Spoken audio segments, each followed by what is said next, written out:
আসসালামু আলাইকুম। স্বাগতম জানাচ্ছি আমাদের মাইক্রোসফট ওয়ার্ড কোর্সের নতুন আরও একটি ভিডিওতে। সো যারা নতুন রয়েছেন তাদের উদ্দেশ্যে বলতে হচ্ছে আমরা মাইক্রোসফট ওয়ার্ড এই সফটওয়্যারটাকে কীভাবে আপনারা ব্যবহার করবেন এবং কীভাবে কোন টুলসগুলোকে ব্যবহার করতে হয় এই মাইক্রোসফট ওয়ার্ডের এই সকল প্রসেসগুলো নিয়ে মূলত আমরা এই ভিডিওগুলো আপনাদের জন্য করে থাকি।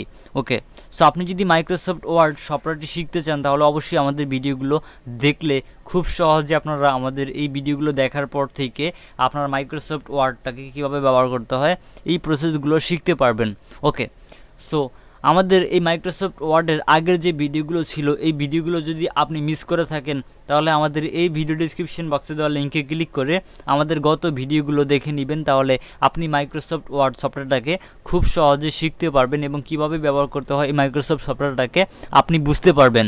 ওকে, সো আজকের এই ভিডিওতে দেখব কিভাবে এই মাইক্রোসফট ওয়ার্ডের এই যে ইনসার্ট যে ট্যাবটা রয়েছে এই ট্যাবের আন্ডার এখানে রয়েছে পিকচার, ক্লিপ আর্ট, শেপ, যে অপশনগুলো রয়েছে বাকি যে অপশনগুলো এই অপশনগুলো এখন দেখব। ওকে, সো আমরা এই মাইক্রোসফট ওয়ার্ড অ্যাপটাকে ওপেন করার পর আমরা এখানে সর্বপ্রথমে দেখতে পাচ্ছি গত ভিডিওতে টেবিল দেখিয়েছি। সো আজকে দেখব পিকচার অপশনটা। সো আমরা এখান থেকে জাস্ট পিকচারে যখন ক্লিক করব এই যে পিকচার অপশন একটা দেখতে পাচ্ছেন এখানে পিকচার অপশনটা, আমরা যখন এই পিকচার অপশনটার উপরে যখন একটা ক্লিক করব তখন আমাদের সামনে ঠিক এরকম একটা ইন্টারফেস ওপেন হবে। সো এই পিকচার অপশনে ক্লিক করার পর আমাদেরকে আমাদের যে ফাইল ম্যানেজার আছে সেখানে নিয়ে যাবে। সো ফাইল ম্যানেজারে যাওয়ার পর আপনার এখান থেকে যে কোনো পিকচার আপনি এখান থেকে ব্যবহার করতে পারেন আপনার ইচ্ছে মতো। ওকে, সো এখান থেকে মনে করেন আমি এখান থেকে এই যে এই ব্যাকগ্রাউন্ড ইমেজটাকে আমি জাস্ট আমি এখানে দিতে যাচ্ছি। সো এখান থেকে যখন পিকচারে ক্লিক করবেন তখন এখানে অনেকগুলো ফোল্ডার চলে আসবে, যে এখানে অনেকগুলো ফোল্ডার রয়েছে। আপনি যে পিকচারটা ব্যবহার করতে চান সেই পিকচারটা কোথায় রয়েছে, ডেস্কটপে কিন্তু কিংবা কোন ড্রাইভে রয়েছে সেটা আপনি এখান থেকে জাস্ট বের করে জাস্ট এখানে দিয়ে নেবেন। ওকে, সো আমি এখান থেকে জাস্ট এই পিকচারটা এখানে দিতে যাচ্ছি। সো সেজন্য এই পিকচারটাকে জাস্ট ক্লিক করব। এই পিকচারের উপর ক্লিক করে দেওয়ার পর আমরা জাস্ট এখান থেকে যে নিচনে দেখতে পাচ্ছি এখানে ইনসার্ট নামে একটা অপশন এখানে রয়েছে। সো আমরা জাস্ট এই ইনসার্ট অপশানে ক্লিক করব। এই ইনসার্ট অপশনটির উপরে ক্লিক করে দেওয়ার পর আমাদের সামনে দেখতে পাচ্ছি আমাদের পিকচারটা চলে আসছে।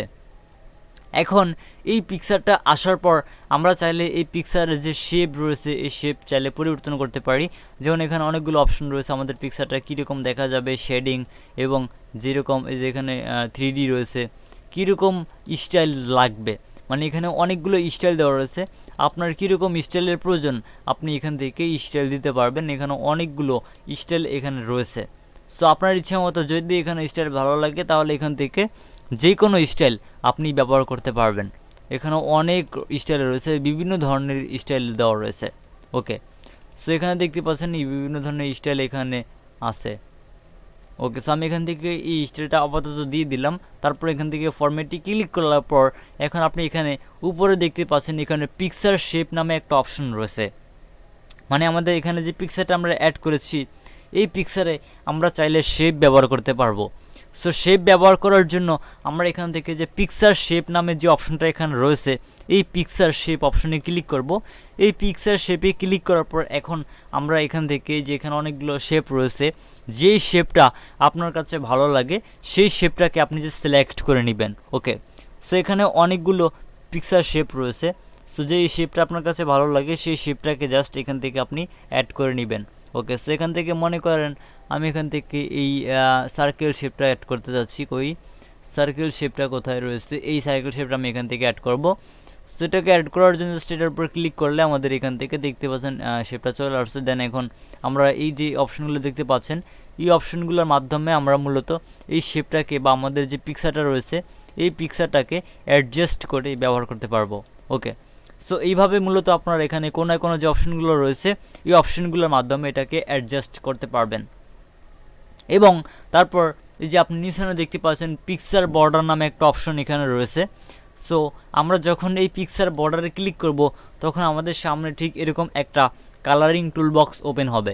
সো এখন এখান থেকে আপনার ইচ্ছে মতো যে কোনো টুল যে কোনো কালার এখান থেকে ব্যবহার করতে পারবেন। যেমন এখানে অনেকগুলো কালার দেওয়া রয়েছে, এখানে রয়েছে লাল, নীল, এখান থেকে অনেকগুলো কালার রয়েছে। আপনার কাছে যে কালার ভালো লাগে আপনি জাস্ট সেটাকে এখান থেকে অ্যাড করে নিতে পারবেন। ওকে, সো আপনাদেরকে দেখানোর জন্য জাস্ট এখান থেকে আমি এই হলুদ কালারটাকে দিয়ে নিলাম।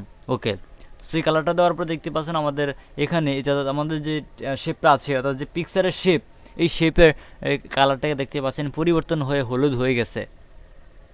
সো আমরা যখন আবার এই পিকচার বর্ডারে ক্লিক করব, তারপর এখান থেকে আমরা আবারও কালার পরিবর্তন করতে পারবো।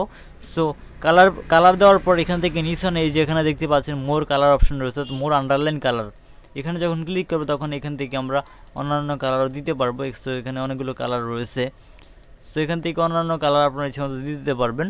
সো তারপর এখান থেকে আমাদের কালারটাকে চাইলে আমরা একটু মোটা করতে পারি, একটু গাঢ় করতে পারি এই অপশনটার মাধ্যমে।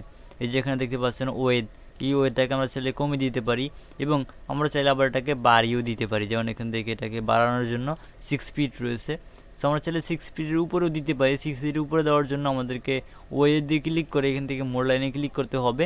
সো তারপরে এখান থেকে যে আমাদেরকে এটা বাড়িয়ে দিতে হবে 7, 8, 9, এখান থেকে আপনি চাইলে এটা লিখে দিতে পারেন। যেমন এখানে 20 দিতে চাইলে 20 দিয়ে দিলাম। তারপর এখান থেকে ক্লোজ। এখন দেখতে পাচ্ছেন আমাদের এখানে যে ফেজ বর্ডার অর্থাৎ ফেজের যেটা ছিল ফেজ বর্ডার সেটা আমাদের 20 ফিট হয়ে গেছে এখন। সো এইভাবে চাইলে আপনারা এটাকে কম বেশি করে ব্যবহার করতে পারবেন।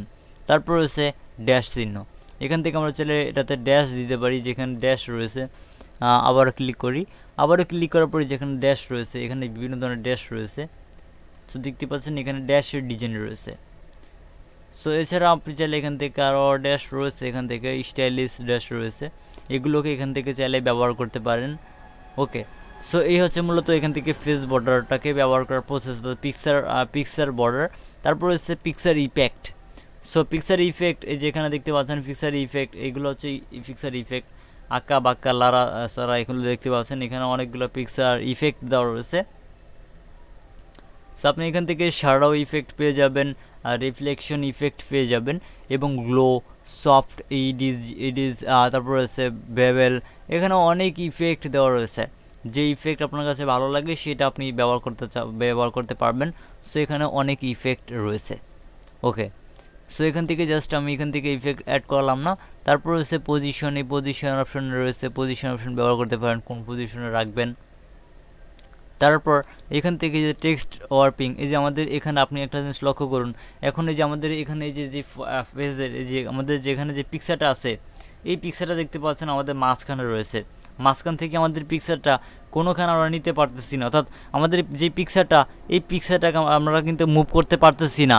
এই পিকচারটাকে মুভ করানোর জন্য আমাদের কী করতে হবে, এই পিকচারটাকে মুভ করে রাখার জন্য অর্থাৎ মুভ করার জন্য আমাদেরকে মূলত এখান থেকে আমরা যে টেক্সট ওয়ার্পিং যে অপশনটা দেখতে পাচ্ছি এখানে ক্লিক করব।